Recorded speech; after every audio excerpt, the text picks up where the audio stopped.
I'm very happy with the film what you made in Hindi, but I'm very unhappy that you took just 1 second and finished it. Yeah, I know that you are you have a stage fear. Yeah, you told me yesterday also about it. Yeah. First of all, నిజంగా ఈ cinema తెలుగులోకి ఇక్కడి వరకు వచ్చి మనమందరం ఈ సినిమాని ఇంత గర్వంగా ఈరోజు నేను రిలీజ్ చేయగలిగానంటే దానికి ముఖ్య కారణం దినేష్ గారు. ఆయన అబ్రాడ్లో ఉండటం వల్ల రాలేకపోయారు ఇక్కడికి. ఎందుకంటే ఆయన అనేది నిజంగా నన్ను నమ్మకపోతే లేదు ఇంత మంచి సినిమాని, ఎందుకంటే ఆయనకి చాలా ఇష్టమైన సినిమా, ఆయన చాలా ప్రెస్టేజ్గా చేసిన సినిమా ఇది మ్యాడాక్ దినేష్ గారు. ఆయన మమ్మల్ని నమ్మి వీళ్ళ చేతుల్లో ఈ సినిమా పెడితే పర్ఫెక్ట్గా రిలీజ్ అవుతుందని చెప్పి నిజంగా ఆయన మమ్మల్ని నమ్మిచ్చారు. దీంట్లో ఈ రోజుకి మా కమర్షియల్ టర్మ్స్ ఏంటో మాకు తెలియదు. ఇద్దరం అనుకున్నది ఒకటే, సార్ మంచి సినిమా మాకు తెలుగులోకి ఇవ్వండి. మా తెలుగు ప్రేక్షకుల దగ్గర ఉన్న ఒక్క మంచితనం ఏంటంటే సినిమా బాగుంటే డెఫినెట్గా వాళ్ళు హిట్ చేస్తారు. ఇది 3rd వీకా 4th వీకా 5th వీక్ ఆలోచించద్దు. We will release this film, తర్వాత మీరు ఎంత ఇస్తే అంత అన్నాను. ఆయన అదే నమ్మకం నా మీద ఉంచి రిలీజ్ చేశారు ఈరోజు. థ్యాంక్ యూ దినేష్ గారు for your love towards our Telugu film. And second of all నేను థ్యాంక్స్ చెప్పాల్సింది మా జయంతి బాయ్ గారికి, పెన్ డిస్ట్రిబ్యూషన్స్, అలాగే మా సారీ ఆల్వేస్ నా వెరీ క్లోజ్ బట్ ఆయన పేరప్పుడు నేను కన్ఫ్యూజ్ అవుతూ ఉంటాను, మా సంజయ్ గారికి. Because he's the person who believed me and recommended to the Dinesh గారు. సార్ వాసుకి ఇవ్వండి కరెక్ట్గా చేస్తాడు, వాసు అయితే మొత్తం ఈ సినిమాకి గట్టిగా నిలబడి దీన్ని ప్రమోట్ చేయడం కానీ ఇవన్నీ చేస్తాడని చెప్పి సంజయ్ భాయ్ మొత్తం నన్ను తన భుజాల మీద వేసుకుంది మరి ఈ సినిమా నాకు ఇవ్వడంలో చాలా ముందుకు వచ్చాడు. థ్యాంక్ యూ సంజయ్ భాయ్. నువ్వు ఆ రోజు నాకు అంత రికమెండ్ చేయకపోతే కనుక ఈ సినిమా నా చేతిలోకి వచ్చేది కాదు.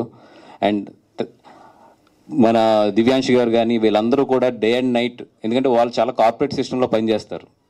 ఈ 4 డేస్లో నిజంగా అగ్రిమెంట్స్ అవ్వాలి, లేదంటే ఇవన్నీ కూడా ఒక స్ట్రీమ్ లైన్ తీసుకురావాలంటే హైలీ ఇంపాసిబుల్. బట్ వీళ్ళందరూ ఏంటంటే apart from the agreements, apart from the their very strict corporate ఇవన్నీ కూడా వదిలి ఒక బిలీవ్ అనే దాని మీద ఈ సినిమాకి మేము పనిచేసి ఈ సినిమాని తీసుకొచ్చి ఇక్కడ రిలీజ్ చేసాము. And thank you for the entire Maddock team who worked for 24 hours for the last 4 days. Thank you so much.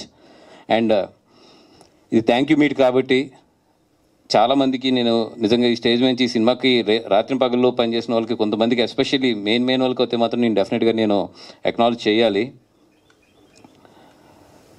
Vineet గారు, I connected to your character so much because ఒక ఫ్రెండ్షిప్ మధ్యలో ఒక జెన్యూనిటీ, ఒక లాయల్టీ, ఎందుకో అది నా లైఫ్లో చాలా దగ్గరగా ఉంటుంది ఆ క్యారెక్టర్. ఫ్రెండ్షిప్ మీద లాయల్టీ అండ్ జెన్యూనిటీ అనేది, అందుకేనేమో తెలియదు మీ క్యారెక్టర్కి అయితే నేను చాలా బాగా కనెక్ట్ అయ్యాను.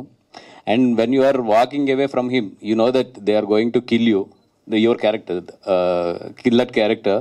When you are walking no I don't know, my tears are, I cannot stop my tears, and that is the best moment I have seen in the film. Maybe somewhere I connected with one of my great friend and one of my good friend, and I was so emotional on that, especially on that portion. Thank you so much, sir. And the way you look in the film and the way you look outside is very different. That's why it took for me a few seconds to recognize you here. Yeah. That's the compliment. And director Lakshman గారు sir, మీకు అంటే ఈ మధ్యలో నేను చాలా సినిమాలు చూశాను. This is the one of the finest art work మీ చేతుల్లోంచి డెలివరీ అయింది చావా అనేది. Thank you so much. ఎందుకంటే చాలామంది చరిత్ర తెలుసు, చాలామంది చరిత్ర చదువుతారు, కానీ ఆ చరిత్రని సినిమాగా ప్రజెంట్ చేయడం అనేది always it's a tough job. అంటే దాంట్లో ఎన్ని కాంప్లికేషన్స్ ఉంటాయి, ఎంత సెన్సిటివ్ పాయింట్స్, ఇవన్నీ కూడా అవన్నిటిని మీరు తట్టుకుని నిజంగా ఇంత మంచి చరిత్రని, I cannot say it's a story, it's a history, అంత మంచి హిస్టరీని తీసుకొచ్చి ఈరోజు జనాల ముందు మీరు ఉంచారు. Thank you so much for every Indian నుంచి కూడా మీ అందరం కూడా మీకు నిజంగా థ్యాంక్ యూ చెప్పాలి. ఇంత మంచి హిస్టరీని తీసుకొచ్చి మా అందరికీ ప్రజెంట్ చేశారు. ఎందుకు ఈ మాట అంటున్నానంటే నిన్న ఐ వాజ్ ఇన్ ఏఎంబి నిన్న నైట్ షోకి. షో అయినప్పటికి 2 o'clock ఎంతో అవుతుంది నిన్న నైటు. నేను లిఫ్ట్ దగ్గర ఉన్నాను. నాకు లిఫ్ట్లో ఎవరో ఒక యంగ్ కిడ్స్ 19-20 years ఉంటాయి. నలుగురు, ఒక అమ్మాయి, ముగ్గురు అబ్బాయిలు ఎవరో లిఫ్ట్లోకి ఎక్కారు. నేనున్నానని రికగ్నైజ్ చేయలేదు. అంటే వాళ్ళు చాలా, అంటే ఆ చిన్నపిల్లడి క్యారెక్టర్ ఉంటుంది కదా, ఆ క్యారెక్టర్ని వాళ్ళు ఏదో కిండల్ చేసుకుంటూ మాట్లాడుకుంటున్నారు. అదేంటి, ఎందుకు ఆ పిల్లడు భయపడుతున్నాడు, ఆ వెనకాల వచ్చే వాళ్ళు ఎవరు ఇవన్నీ. Maybe you guys don't know the history. ఎందుకంటే మీకు సినిమా నచ్చింది నచ్చలేదు తర్వాత విషయం, కానీ ఇట్లాంటి సినిమాని మాత్రం కిండల్ చేయొద్దు అది. ఎందుకంటే this is emotion of you people, and today in the lift you are laughing because of ఇట్లాంటి వాళ్ళ లైఫ్లు సాక్రిఫైస్ చేయడం వల్లే మనం ఒక ఫ్రీడమ్ వచ్చి మనందరం కూడా ఈరోజు లిఫ్ట్లో కానీ మనం కారులో కానీ లేదంటే మనం ఇంత ఆనందంగా నవ్వుకోగలుగుతున్నామంటే అట్లాంటి వాళ్ళ ప్రాణాలు ఇచ్చేయడం వల్లే. అట్లాంటి సినిమాని ఓకే నీకు నచ్చచ్చు నచ్చకపోవచ్చు, అండ్ డబ్బింగ్ కొన్ని చోట్ల డబ్బింగ్ ఎప్పుడు చేసినా కూడా చిన్న చిన్న నవ్వు వస్తుంది డబ్బింగ్ పదాల్లో. దయించి ఈ సినిమా బాగుంది బాగలేదు, బాగా డబ్ చేశారు బాగా డబ్ చేయలేదు ఇవన్నీ కాదు.